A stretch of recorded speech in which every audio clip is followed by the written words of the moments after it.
The U.S. Air Force investigated 12,618 UFO sightings over 22 years. And then they classified what they actually found. Not all of it, just the part that scared them.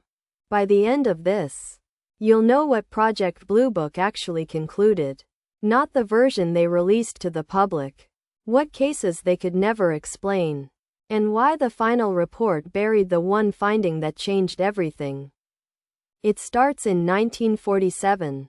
The same year a rancher in New Mexico found debris scattered across his sheep pasture that the military couldn't immediately explain.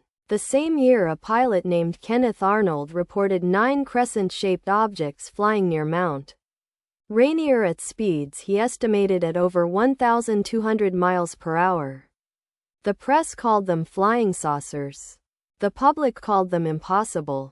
The U.S. military called them a problem.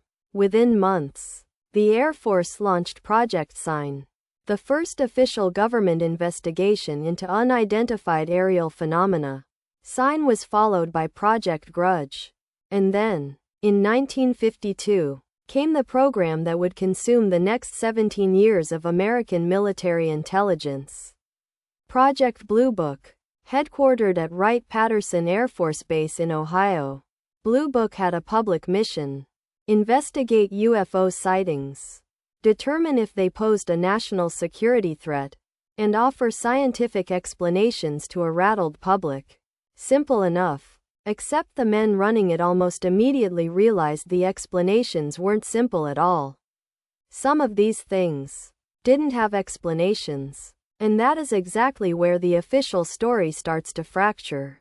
Over the course of Project Blue Book's operation, from 1952 to 1969, investigators logged 12,618 reported sightings.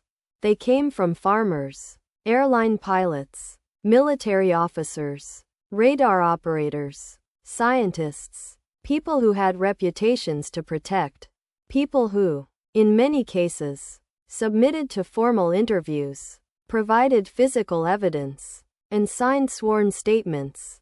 The Air Force sorted these reports into categories: weather phenomena, astronomical objects, aircraft misidentification, hoaxes. And then, there was one more category. The one they didn't advertise. They called them unknowns. 701 cases. Out of 12,618. Those were the sightings that Blue Book investigators reviewed, re-reviewed, and ultimately could not explain using any known aircraft, natural phenomenon, or human technology. Not weather balloons, not swamp gas, not Venus on a clear night. Nothing. 701 times. Trained military analysts looked at the evidence and had no answer. But here's what they didn't tell you. That 701 number? It's almost certainly wrong, and not in the direction you'd hope. By the early 1960s, Blue Book had a scientific consultant. His name was Dr. J. Allen Hynek, an astrophysicist from Ohio State University who was hired, by his own later admission, to debunk. The Air Force needed a credentialed scientist to put a lid on public hysteria. Hynek was supposed to be that lid. He wasn't. The longer Hynek analyzed the cases, the more uncomfortable he became. He was the man who coined the phrase, swamp gas. Later one of the most mocked explanations in UFO history. And he was embarrassed by it for the rest of his life.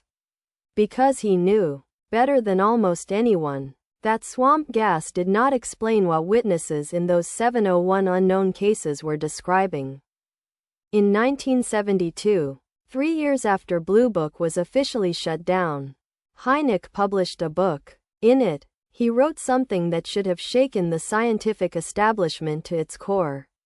He said, and this is a direct quote, "The UFO phenomenon, as I see it, does not conform to the framework of our knowledge."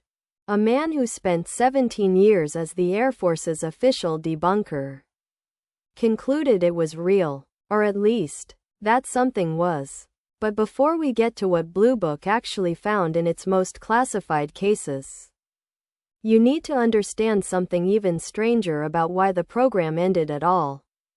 In 1966, the public pressure around UFO sightings reached a boiling point.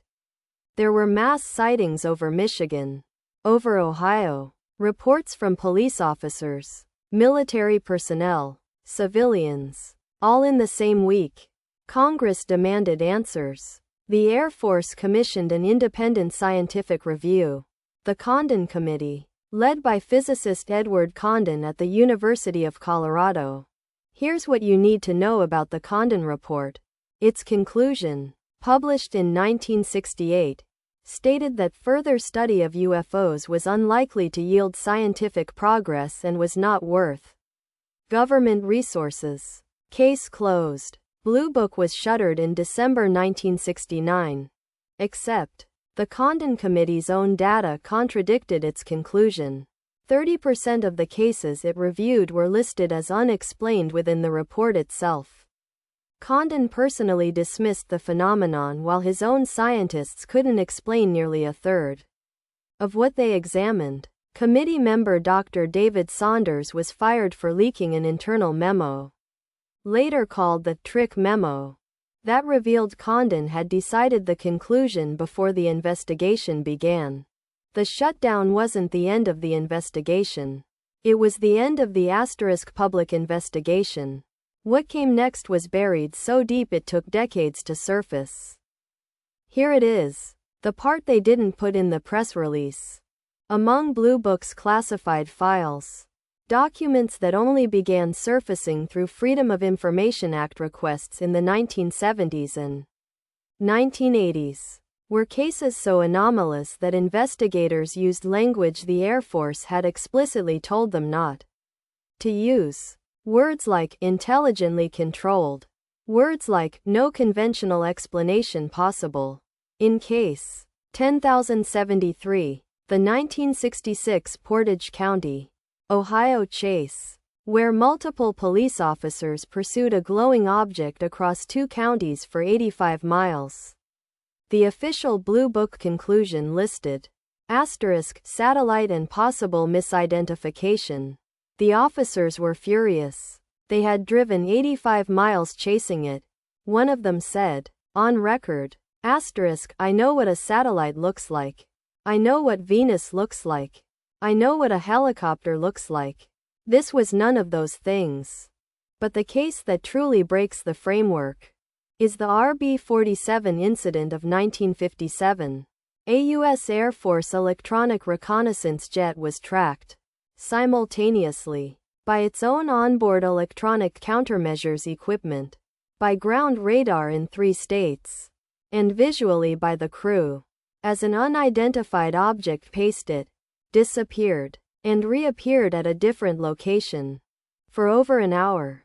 The physics required for that maneuver did not exist in 1957. By most accounts, they still don't. Blue Book's conclusion on the RB-47 case was left officially unexplained. It sits in the 701. It has never been resolved. And the men on that aircraft never changed their account. Project Blue Book officially ended 55 years ago, but the conversation it started never did. In 2017, the New York Times revealed the existence of a Pentagon program called AATIP, the Advanced Aerospace Threat Identification Program, operating in secret with $22 million in funding. In 2023, a former U.S. intelligence official named David Grush testified before Congress under oath that the United States government possesses, and has possessed, non-human craft and biological material. These aren't fringe claims anymore. They are sworn congressional testimonies. They are on record statements from decorated military officers. And every single thread leads back to the same question that 701 unexplained Blue Book cases left sitting on the table in 1969. What did they see? The files were closed. The program was shuttered. The scientist who ran it went public anyway. The pilots who chased it never backed down. Something was up there. The government spent 22 years and enormous resources trying to explain it away. And 701 times. They couldn't. The question was never really whether UFOs exist, the question is what the people investigating them decided the public wasn't ready to know. And whether that decision was ever theirs to make. If this broke your brain a little, subscribe. We drop one of these every week. Next time, the CIA's MK